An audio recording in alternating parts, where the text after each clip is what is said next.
Assalamualaikum warahmatullahi wabarakatuh. Salam sejahtera buat kita semua. Jumpa lagi dengan channel Informasi Amang Mawardi. Kali ini channel saya akan menghadirkan seorang pelukis senior, seorang pelukis yang saya kenal sebagai pelukis realis yang bernama Pak Andrianus Gunawan. Beliau ini saya kenal sekitar 30 tahun yang lalu ketika saya menjadi Humas Loxrebor Enterprises, dan Pak Andri ini sebagai seorang pengusaha pembuatan poster biskop. Oleh karena itu, kalau teman-teman ingin mengetahui latar belakangnya kenapa Pak Andri kok hari ini menghadirkan sekitar 100 lukisan hitam putih di Kafe Jalan Progo nomor 10, itu tidak lain karena kalau kita runut, kita bisa melihat perjalanan Pak Andri sebagai seorang pelukis realis yang pada hari ini menghadirkan lukisan-lukisan hitam putih. Namun untuk detailnya nanti Pak Andri akan menjelaskan bagaimana proses penciptaan puisi ini, lukisan ini, sehingga menghasilkan sebuah sebuah bom di saat pandemi melanda Indonesia. Beliau hadir dengan aktivitasnya yang demikian berani. Nah, untuk selanjutnya kami mohon Pak Andri memberikan ulasan-ulasannya bagaimana pameran hari ini bisa terselenggara dengan sukses. Selamat malam Pak Andri. Malam Pak. Ya. Nah, mungkin bisa dijelaskan Pak Andri bagaimana apa itu latar belakang Pak Andri menyelenggarakan pameran tunggal ini, sehingga hari ini saya lihat pengunjungnya begitu sukses, begitu banyak. Akhirnya mengesankan saya betapa Pak Andri ini adalah sosok yang sangat mengesankan saya. Saya menampilkan pameran ini sebetulnya memang kepingin nampilkan karya-karya saya yang dari sejak lama awal saya main pensil, dan saya main pensil ini secara nggak terasa udah 11 tahun. Sebelumnya saya berkecimpung lain ya, dari reklame untuk film, poster bioskop tuh sudah bertahun-tahun, lukisan. Tapi di pensil ini berikutnya yang termasuk terakhir selama 11 tahun saya tekuni karena mengasihkan, akhirnya jadi keranjingan. Jadi berkembang macam-macam. Kali ini memang cuma tampil yang hitam putih saja, belum yang berwarna. Jadi saya tampilkan sketch, menggambar anatomi dengan model, dengan dengan contoh, ataupun itu sama dengan saya melatih bertahun-tahun untuk bisa menggambar anatomi dengan paling enggak dengan benar ya. Jadi itu untuk bikin bayangan bagaimana yang bagus, apa itu dengan latihan yang selama 11 tahun itu, dan terkumpul segini banyak. Saya ingin menampilkan, tapi ini saya nggak bisa tampil semua, tempat kurang besar mungkin ya. Jadi cukup lumayan 160 karya saya pamerkan. Jadi yang baik hitam di atas putih maupun gambar saya yang putih di atas hitam. Demikian. Nah, itu gini Pak Andri ya, kalau mungkin ini pengamatan awam saya ya. Kalau orang menggambar hitam di atas putih itu sudah biasa ya. Biasa. Nah, ini Pak Andri menghadirkan karya-karya putih di atas hitam. Nah, itu mungkin bisa dijelaskan tekniknya gimana itu? Ya, saya dulu tertariknya memang pernah melihat karya pelukis-pelukis drawer orang luar. Wah, keren ya, gambar putih di atas hitam. Saya nyoba. Saya ngambil dari referensi gambar nude ya, gambar nude tapi asik, siluet, menarik. Setelah itu bisa berhasil mulai mencoba karena keunikan dan keasikannya memang beda dengan kita gambar pensil hitam di atas kertas putih.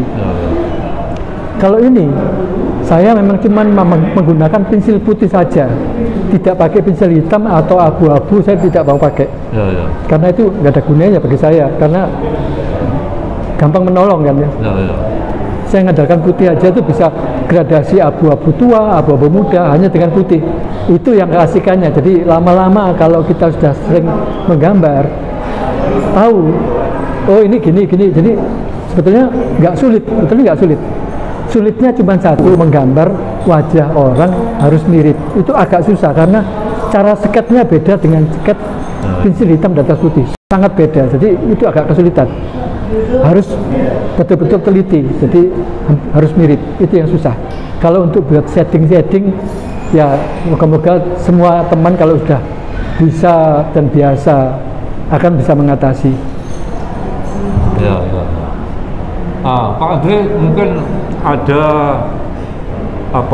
penginspirator, kira-kira siapa ya pelukis hitam putih yang dikagumi Pak Andre?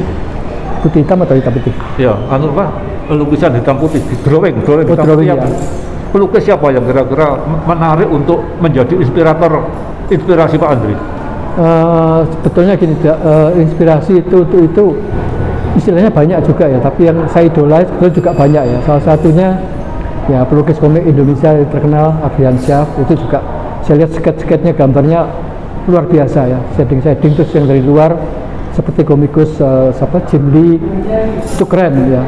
Terus masih banyak, semua itu termasuk jadi inspirasi saya. Jadi kita mempelajari setiap pelukis itu masing-masing punya teknik dan kehebatan di mungkin arsir atau gelap terangnya, main arsir yang apapun itu kita pelajari semua. Jadi kita telan semua, kita pilih yang bisa berguna, kita keluarkan. Nah, itu aja. Ya. Terus gini Pak Andre, ini banyak ya menurut pengamatan saya, banyak pelukis-pelukis yang hebat di Surabaya itu yang dilahirkan dari latar belakang pelukis poster. Di antaranya banyak itu yang anak buahnya Pak Andre. Nah, kalau dulu kan saya pernah lihat workshopnya Pak Andre di Pertemuan Barat ya, itu mereka itu ternyata pelukis hebat itu. Banyak yang sekitar tahun 90 sampai 2005 saya pernah menjadi pameran lukisan. Itu banyak yang saya pamerkan, yang hebatnya seperti Pak Parno, Pul Gajah. Bahkan itu kalau tidak salah Asli Nugroho itu backgroundnya itu pelukis poster. Kenapa mereka kok bisa? Kenapa kok mereka itu bisa sukses dan mereka menemukan idiom-idiom baru sehingga mereka dianggap memberi nilai plus pada lukisan-lukisan realis, terutama lukisan wajah ya, anatomi tubuh ya. Mungkin bisa jelaskan.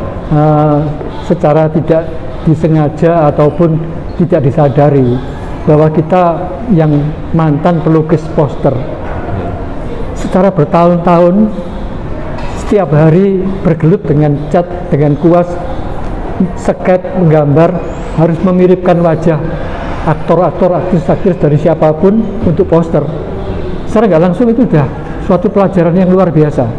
Karena kita setiap hari menggambar harus mirip. Belajar menggambar warna yang bagus, bagaimana kombinasi warna yang berani apa. Di situ sudah bertahun-tahun ditempa setiap hari menggambar mulai pagi sampai malam, bertahun-tahun, puluhan tahun. Itu saya rasa yang gampang sekali untuk melanjutkan kemana-mana untuk menuju kesuksesan masing-masing, tinggal mencari ide-ide selanjutnya. Terus gini Pak Andri, ini sekarang ini kan terjadi perubahan dari dari dunia yang konvensional ke digital, virtual ya. Nah, bagaimana ini mungkin agak menyimpang ya. Mungkin Pak Andri menganggapi publikasi beralihnya bioskop ke YouTube atau ke medsos ya, terutama dengan peranan seniman-senimannya. Dulu seniman poster, sekarang bagaimana mereka itu mengkonversi dirinya menjadi seniman virtual. Mungkin Pak Andri bisa menjelaskan. Ini agak menyimpang ya. Ini agak susah juga ya. Kalau untuk di dunia virtualnya memang sekarang otomatis mau nggak mau orang berpikir ke situ ya. Jadi karena nggak bisa pameran langsung ya, virtual paling gampang ya istilahnya untuk memperkenalkan karya dan lebih cepat, lebih gampang meluas ya. Karena semua orang bisa mengakses istilahnya kan gitu ya. Tapi sebetulnya memang lebih bagus melihat yang bukan virtual, karena virtual terbatas layar yang kita lihat kan. Nah, dan beda ya, kalau yang asli kita lihat tuh karena sesuai dengan aslinya besar, kita bisa sangat menikmati ya, perbedaannya itu aja.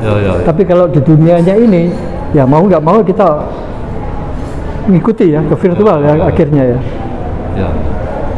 Demikianlah teman-teman ngobrol kita hari ini dengan Pak Adrianus Gunawan, salah seorang pelukis, seorang drawer hitam putih dan putih hitam yang pamerannya kali ini sukses dihadiri oleh para pecinta seni dan budaya dari kota Surabaya. Jangan lupa subscribe, like, dan komen. Wassalamualaikum warahmatullahi wabarakatuh. Merdeka! Merdeka! Terima kasih. Assalamualaikum.